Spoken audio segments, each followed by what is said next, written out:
আপনি মসজিদের জায়গায় মসজিদ করেন বা মন্দিরের জায়গায় মন্দির করেন বা গির্জার জায়গায় গির্জা করেন, আমার তাতে কোনো আপত্তি নাই, তাতে কোনো সমস্যা নাই।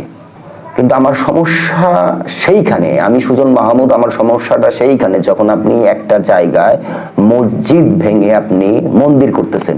আমার সমস্যাটা সেইখানে। আমার শুধু আমার সমস্যা না, এই সমস্যাটা শুধু আমার না, এটা গোটা মুসলিম জাতির সমস্যা, এটা সবারই সমস্যা।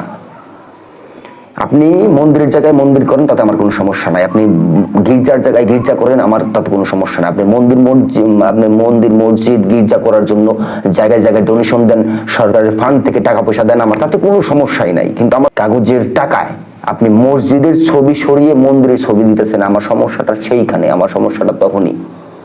আমি জানি না এখনো এই ব্যাপারটা কতটুকু উপদেষ্টাদের নজরে আসছে, বা এই ব্যাপারে যারা এইগুলো করছে তাদের কি চিন্তা ভাবনা নিয়ে তারা করছে, তারা কি হিন্দু মুসলিমদের বিরুদ্ধে একটি ঝামেলা পাকাতে চায় কিনা, সেই ব্যাপারেও একটু খেয়াল রাখতে হবে অবশ্যই। এবং কি বাংলাদেশের প্রত্যেকটা মুসলমান এর ব্যাপারে প্রতিবাদ করবে ইনশাল্লাহ।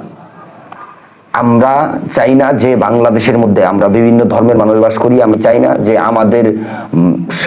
আমাদের মধ্যে মানে কোনো ধর্মের মানুষের সাথে আমাদের মধ্যে সংঘাত সৃষ্টি হোক, কোনো ঝামেলা সৃষ্টি হোক। আমি বলবো যে এই ব্যাপারটা অবশ্যই আপনারা চিন্তা ভাবনা করে বিষয়টা শুধরে নেওয়ার চেষ্টা করবেন, নয়তো এই বাংলাদেশে হিন্দু মুসলিমদের ভেতরে ভয়ঙ্কর একটি ঝামেলা সৃষ্টি হবে। 20 টাকার নোটের মধ্যে আগে যেটা ছিল সেটাই থাকবে, আগে যেটা ছিল সেটাই থাকবে। শুধু শেখ মুজিবুরের ছবি, কোন ব্যক্তির ছবি যেন টাকার ভিতরে না থাকে।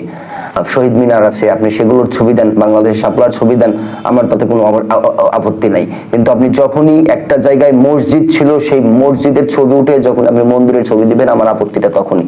আমি কিন্তু, আপনি আমার ফাঁসি দেন বা জেল দেন, আমার তাতে কোনো সমস্যা নাই, কিন্তু আমি কিন্তু প্রতিবাদ করেই ছাড়বো ইনশাল্লাহ।